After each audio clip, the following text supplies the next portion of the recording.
Ang 11 Labs ay isa sa pinaka-pinag-uusapang AI voice generator ngayon. Maraming content creators, pastors, educators at storytellers ang nagtatanong, sulit ba talaga ang 11 Labs? Sa review na ito, pag-uusapan natin ang features, lakas, kahinaan, presyo, at kung paano ito gumagana sa totoong proyekto para malaman mo kung bagay ito sa content na ginagawa mo. Ang 11 Labs ay isang AI voice generator na kayang gumawa ng natural at parang totoong boses mula sa text. Ginagamit ito ng YouTubers, audiobook creators, game developers, at maging ng mga ministry na gumagawa ng Bible-based content. Ang pinakakinaganda ng 11 Labs ay ang realistic at expressive na boses. Hindi robotic, hindi flat, kundi parang totoong tao na may emosyon, diin, at tamang pagbigkas. Kung gumagawa ka ng inspirational videos, Bible verse narrations, tutorials, o storytelling content, bibigyan ka ng 11 Labs ng boses na buhay at may dating. Ito ang pinakamalakas na bahagi ng 11 Labs, voice quality. Ang mga boses ay may hinga, may tamang pause, may tamang emphasis, at may emosyon.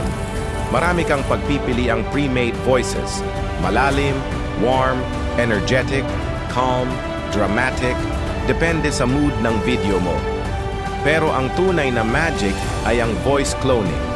Sa isang maikling audio sample, kaya nitong kopyahin ang boses mo ng halos eksaktong-eksakto. Para sa mga creator, pastor, o speaker, napakalaking tulong nito. Pwede kang gumawa ng daily devotionals kahit busy ka o wala sa recording mood. Ang intonation, pacing at pronunciation ay napaka-natural. Kahit mahahabang pangungusap, smooth pa rin ang delivery. Para sa storytelling at preaching, malaking game changer ito. Maraming control ang 11 Labs para ma-shape mo ang audio. Stability. Gaano ka consistent or expressive ang boses. Clarity at similarity. Gaano kalapit sa original voice ang tunog, style at emotion.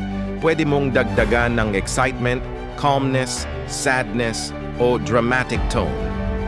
Multilingual support. Kayang magsalita ng iba't ibang wika ng may tamang accent. Instant voice cloning. Upload ka lang ng sample, tapos clone agad ang boses mo. Projects at audio editing. Mas madali ang paggawa ng long scripts, chapters, or episodes. Para sa creators, napakabilis ng workflow. Generate narration in seconds, adjust tone, tapos export na agad para sa video editor mo. Sa totoong proyekto, dito kumikinang ang 11 Labs. Bible verse videos, smooth at emotional na delivery. YouTube tutorials, malinis at professional na narration. Audiobooks, consistent at natural na pacing. Motivational content, may lakas at dramatic emphasis. Social media reels, mabilis gumawa ng high-quality voiceovers. Training videos, malinaw at madaling intindihin. Para sa SGE Studio, perfect ito para sa daily inspirational content, scripture videos, at AI-powered devotionals. May free tier ang 11 Labs, pero limitado, para ma-unlock ang full features. Lalo na ang voice cloning at long-form audio, kailangan mo ng paid plan. Kung regular kang gumagawa ng content, sulit ang presyo. Limitations. Kailangan ng malinaw na audio sample para sa cloning. Heavy users baka kailangan ng mas mataas na plan. May ilang emotional tones na pwede pang i-improve. Kailangan ng internet para mag-generate. Pero sa kabuuan, napakataas ng value kumpara sa quality ng boses na nakukuha mo. Sulit ba ang 11 Labs?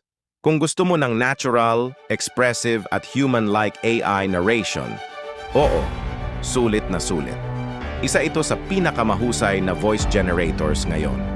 Para sa devotionals, tutorials, storytelling, o professional content, nagbibigay ito ng kalidad na parang totoong tao. Para sa SGE Studio, napakalakas nitong tool na ito para mapabilis ang production mo at mapaganda ang kalidad ng bawat video